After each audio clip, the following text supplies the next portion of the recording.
Israel has the right, and I would add responsibility, to respond to the slaughter of their people. And we will ensure Israel has what it needs to defend itself against these terrorists. Hamas is hiding behind Palestinian civilians and is despicable and, not surprisingly, cowardly as well.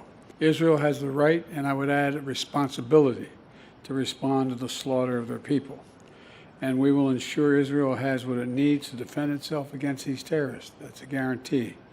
We also have to remember that Hamas does not represent, let me say it again, Hamas does not represent the vast majority of the Palestinian people on the Gaza Strip or anywhere else. Hamas is hiding behind Palestinian civilians and is despicable and, not surprisingly, cowardly as well. This also puts an added burden on Israel while they go after Hamas. But that does not lessen the need to operate in a line with the laws of war. For Israel has to do everything in its power. Israel has to do everything in its power.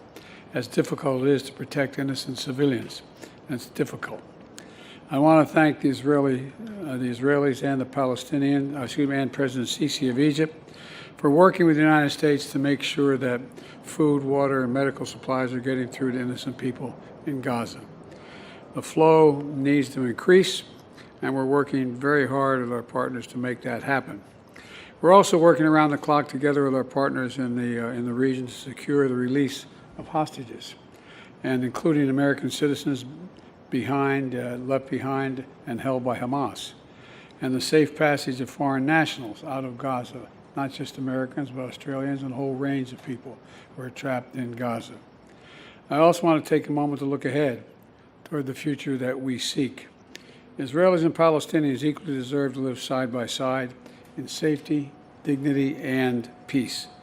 There's no going back to the status quo as it stood on October the 6th. That means ensuring Hamas can no longer terrorize Israel and use Palestinian civilians as human shields. It also means that when this crisis is over, there has to be a vision of what comes next, and in our view, it has to be a two-state solution. It means a concentrated effort from all the parties, Israelis, Palestinians, regional partners, global leaders, to put us on a path toward peace.